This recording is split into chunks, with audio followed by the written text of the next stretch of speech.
Hello friends, welcome back on देसी cruise. और I hope आप लोग बहुत बढ़िया कर रहे होंगे। और फ्रेंड्स, मैं आ गया हूँ आपके बीच में एक और वीडियो के साथ। और ये वीडियो टोटली यूनिक है और आज से पहले मैंने कभी इस तरह का कोई वीडियो पोस्ट नहीं किया था अपने चैनल पे।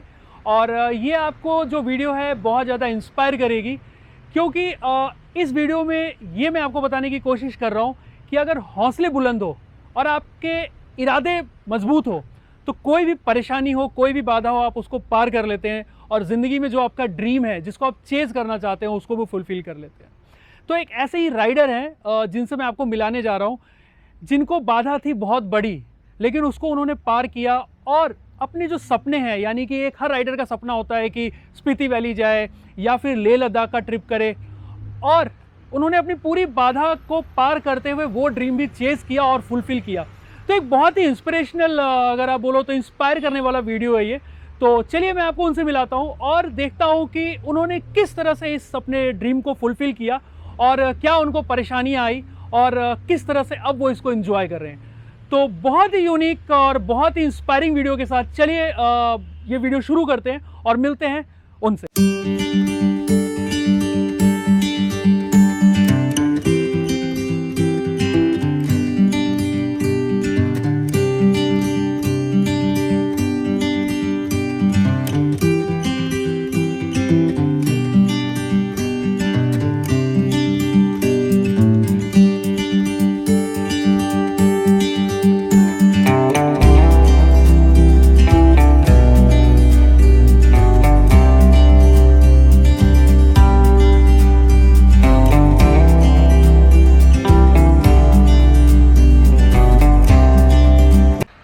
तो विवेक भाई, बहुत बहुत थैंक यू देसी क्रूज़ में आने के लिए।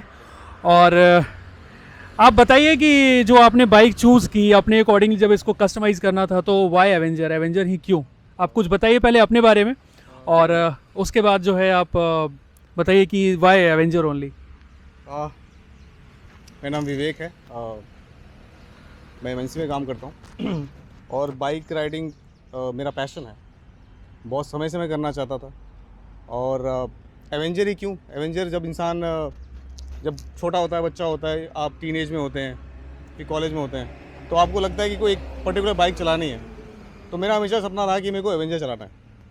फिर जब आगे बढ़ा, कॉलेज ख़त्म हुआ, ऑफिस शुरू किया, तो वो सपना कहीं ना कहीं चला गया। फिर जब थोड़े पैसे आए, मैंने सोचा यार कुछ ना कुछ तो लेना है अपने लिए, क्या लें।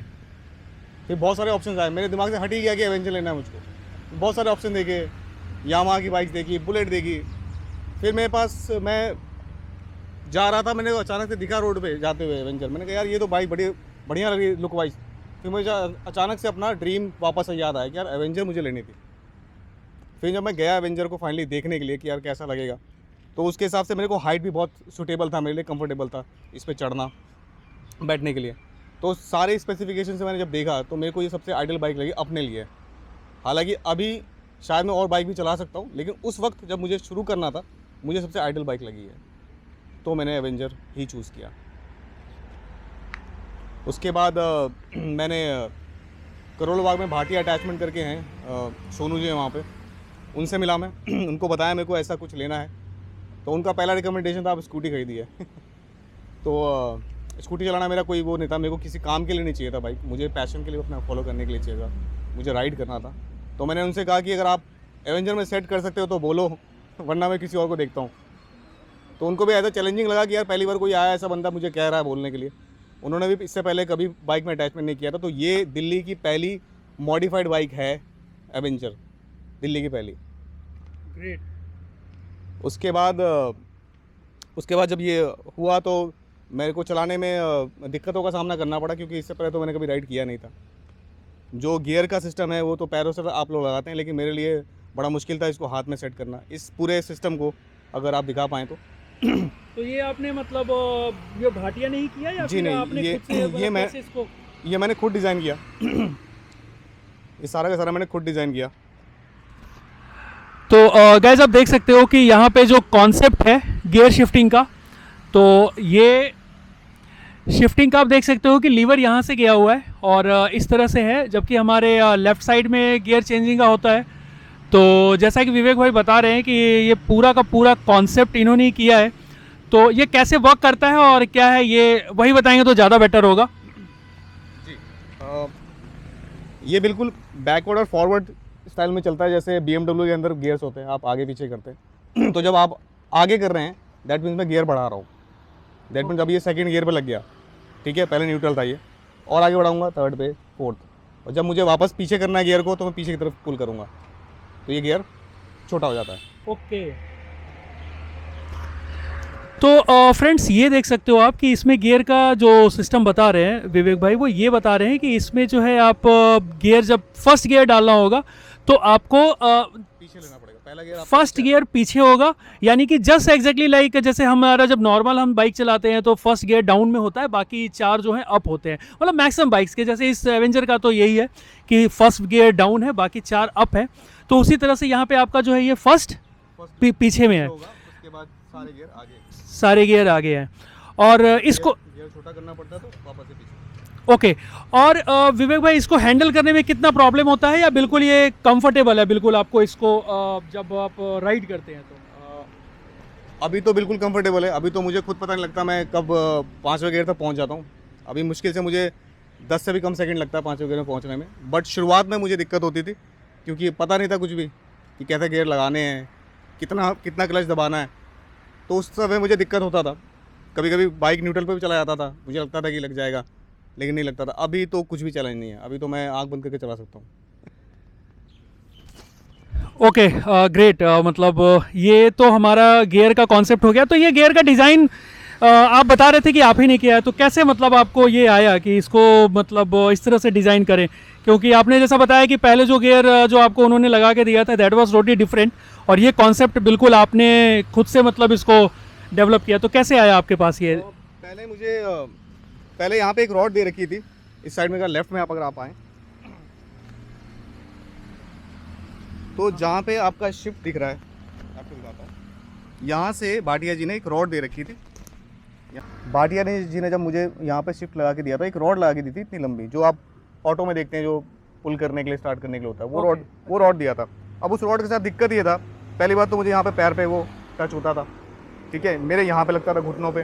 दूसरा, अगर मैं यहाँ से गियर शिफ्ट कर रहा हूँ तो मुझे पूरा का पूरा अपना हाथ छोड़ के यहाँ से को चेंज करना पड़ता था और फिर यहाँ तक आना पड़ता था, जो कि इनिशियल स्टेजेस में बहुत डिफ़िकल्ट था। अभी शायद मैं कर पाऊँ उसको, लेकिन उस वक्त मेरे लिए जब मैं नया नया चला रहा था मेरे लिए बहुत चैलेंजिंग था कि मैं यहाँ से मैनेज करूँ और कोई आसपास कोई मेरे पास से ओवरटेक करके निकलता है तो मेरे को बड़ा दिक्कत होगा। तो मैंने ये सोचा कि अब क्या करना चाहिए, मुझे ऐसा क्या करना चाहिए कि ये यहाँ पे शिफ्ट हो। बहुत सोचा, एक लोकल मैकेनिक है उनके पास भी गया मैं, उन्होंने कुछ किए अटैचमेंट, इस तरह का नहीं था, कुछ उन्होंने एडजस्टमेंट यहीं करके देने की कोशिश की, बट वो भी काम नहीं किया। फिर मैंने सोचा कि यार इसको यहाँ पे कैसे शिफ्ट करें, बहुत सारा दिमाग लगाया है।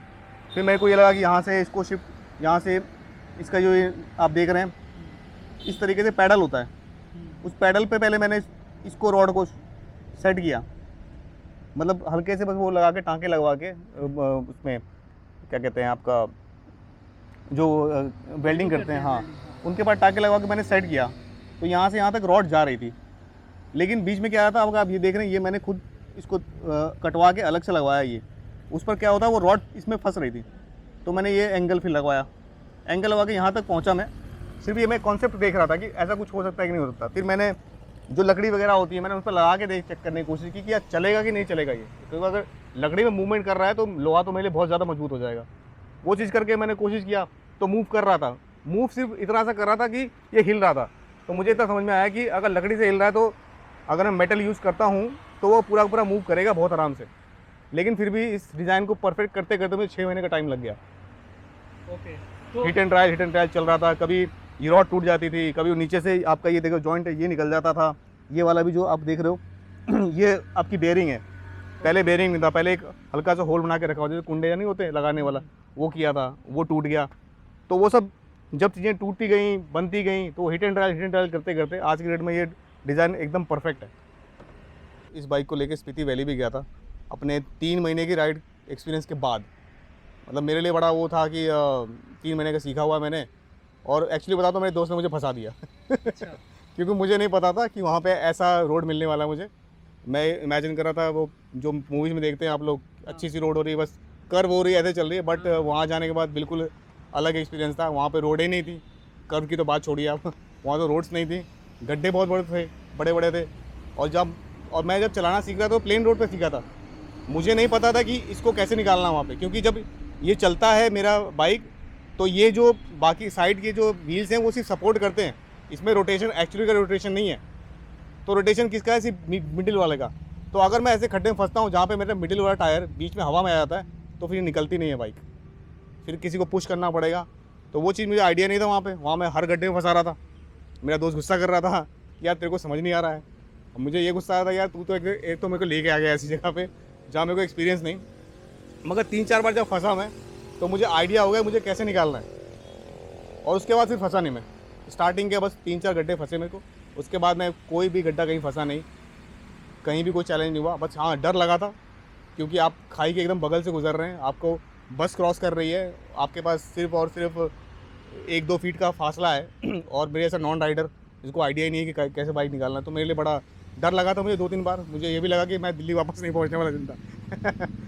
मगर कर लिया जैसे तैसे करके। उसके बाद वहाँ पहुँचने तक चैलेंजिंग था, स्पीति तक, क्योंकि पता नहीं था, बहुत सारी चीज़ें नई थी, एक्सपीरियंस नया था। पानी रोड पे था, पानी वहाँ से पहाड़ों से गिर रहा है, कई जगह हमने शूटिंग स्टोन्स देखे, स्टोन्स गिर रहे हैं। मेरा दोस्त कह रहा है भाई जल्दी बाइक निकालो आप, मैं तो आराम से चल रहा हूँ। तो ये सब एक्सपीरियंस बहुत अच्छा था, रिस्की भी था और लर्निंग भी था। लेकिन अगर मुझे पता होता है वो मेरा दोस्त ऐसी जगह ले जा रहा है मुझे, मैं शायद नहीं जाता। उसने अच्छा किया कि नहीं बताया कि भाई ऐसा चैलेंज आएगा। मुझे ये पता था कि हाँ थोड़ा चैलेंजिंग हुआ, लेकिन मेरे को लगा कर लेंगे। बट वहाँ जाने के बाद मुझे एक्चुअली पता लगा कि मैं क्या कर सकता हूँ। अगर शायद नहीं जाता तो मुझे नहीं पता लगता।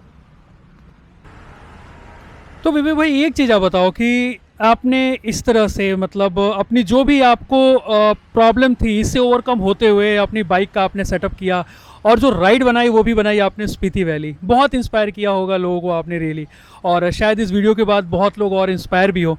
तो स्पीति वैली का कुछ एक्सपीरियंस बताए कि कैसा रहा, लोगों का रिएक्शन कैसा रहा। कई तो वहाँ पर मतलब आपकी तरह और भी लोग वहाँ पर थे, आप इकलौते थे, और अगर इकलौते थे तो लोगों का रिएक्शन कैसा था? बिल्कुल, जब मैं फर्स्ट टाइम स्पीति वैली की तरफ हमने जर्नी शुरू की, जब पहाड़ों पे पहुँचे फाइनली, शिमला हमने टच किया था, तो उस समय ऐसा कोई भी इंसान नहीं था जिसने मेरी बाइक को पलट के ना देखा हो। मतलब उनके लिए वहाँ पे एक सबसे पहला एक्सपीरियंस था कि इस तरह की बाइक देख रहे थे। अब मुझे नहीं लग रहा था कि ऐसा क्यों हो रहा है, क्योंकि दिल्ली में भी मेरी बाइक देखते थे लोग, मुझे लगा नॉर्मल रिएक्शन है। लेकिन कई जगह जब हम चाय पीने बैठे तो वहाँ पे लोगों ने ये बोला कि यार ऐसी बाइक तो हमने यहाँ देखी नहीं आज तक। मुझे लगा शायद नहीं पड़ी होगी इनकी नज़र, एक आध ऐसा इंसिडेंट हो सकता है। लेकिन जब आगे हम चलते गए, लोगों से मिलते गए, तो पता लगा कि मेरे ऐसा राइडर वहाँ तक अभी तक आया नहीं है कोई भी। वहाँ के लोकलाइट से बात की तो मुझे पता लगा कि ये जो मैंने किया है कुछ नया किया है, यूनिक किया है। उसके बाद जब जितना भी रोड से गुजर रहा था, बाकी राइडर जो मिल रहे थे, ऐसा कोई भी सिंगल राइडर नहीं गया जिसने मुझे थम्स अप ना किया हो या सैल्यूट ना किया हो। उस वक्त मुझे लगा कि मैंने कुछ बहुत बड़ा अचीव किया। फिर वहाँ पे जब हम स्पीति फाइनली पहुँचे, वहाँ पर एक रेस्टोरेंट था, वहाँ बैठे थे हम लोग, काफ़ी सारे राइडर्स आए थे, उन्होंने सबने मेरे से हैंडशेक किया, फ़ोटो भी खींची कितने लोगों ने, आई डोंट नो उन्होंने रखी है फ़ोटो नहीं रखी। लेकिन मेरे लिए बहुत इज़्ज़त की बात थी कि मैंने ऐसा कुछ किया है, वो जो मुझे इतनी इज़्ज़त दे रहे हैं, आपको खाने के लिए ऑफ़र करें कि आप हमारे साथ खाना खाइए, तो ये वो बहुत बड़ी मेरे लिए इज़्ज़त की बात थी जो कि मैंने की, और बहुत अच्छा लगा मुझे इस चीज़ को करके। ओके, तो लास्ट में मतलब ये कि कुछ भी आप बोलना चाहें जिन लोगों को भी इस तरह से परेशानी होती हो और जिनको राइड का शौक़ हो, वो किस तरह से अपने आप को मोटिवेट कर सकते हैं, या उनको मोटिवेशन के लिए आप कुछ अगर बोलना चाहें तो आप ज़रूर बोलें। जी, मकसद तो यही था कि मोटिवेट कर सकूं लोगों को, हर तरह के लोगों को, लेकिन अपने जैसे लोगों को ज़्यादा, कि वो खुद बहुत डिमोटिवेटेड हैं सोसाइटी की वजह से, लोगों की वजह से, परसेप्शंस की वजह से। तो सबसे पहले तो मैसेज उन्हीं को जाता है मोटिवेट करने के, दोस्तों सब कुछ पॉसिबल है यार, आप भी नॉर्मल लाइफ जी सकते हो, आप भी नॉर्मल लाइफ पार्टनर एक्सपेक्ट कर सकते हो, आप भी हर चीज़ वो एक्सपेक्ट कर सकते हो जो हर एक इंसान ले रहा है, बस हमको थोड़े से एफर्ट ज़्यादा करने पड़ेंगे। इसीलिए मैंने ये जो अपना चैनल शुरू किया है जिसका नाम है फ्लाइंग व्हील्स राइडर्स, इसी मोटिवेशन को बूस्टअप करने के लिए किया है, ताकि जो भी देखे उसे पता रहे, वो मोटिवेट हो, एक्टिवेट हो कि यार जब ये बंदा कर सकता तो मैं क्यों नहीं कर सकता। और मैं आई एम श्योर मेरे से बहुत बेटर कंडीशन में बहुत सारे लोग होंगे, लेकिन कर नहीं पा रहे होंगे क्योंकि सोच रहे होंगे यार सोसाइटी क्या बोलेगी, सोसाइटी ने क्या परसेप्शन बना रहा है। दोस्त किसी की मत सुनो, ना सोचो, अपना सोचो कि आपको क्या अचीव करना है, मेरे को क्या अच्छा लगता है। और ये चैनल सिर्फ उन्हीं लोगों के लिए है जो मोटिवेट होना चाहते हैं, और मैं उनको मोटिवेट करता रहूँगा, हमेशा करता रहूँगा जब तक सांसें चलती रहेंगी। तो हमेशा मोटिवेटेड रहिए और दूसरों को मत सुनिए। तो फ्रेंड्स, आपने देखा सुना और आई थिंक आप लोग इंस्पायर ज़रूर हुए होंगे विवेक भाई से। इन्होंने बहुत सारी बातें शेयर की और बहुत सारी ऐसी बातें बताई जिससे कि वो लोग जिनका ड्रीम हो कुछ करने का और कुछ बाधा हो ज़िंदगी में उससे आगे निकलने का, वो लोग ज़रूर इंस्पायर हुए होंगे। तो आई होप आपको ये वीडियो पसंद आई होगी। पसंद आई होगी तो लाइक ज़रूर करें, कमेंट करें, शेयर करें और हाँ, चैनल को सब्सक्राइब ज़रूर करें अगर आपने नहीं किया है तो। तब तक अपना ख्याल रखें, सुरक्षित रहें। जय हिंद।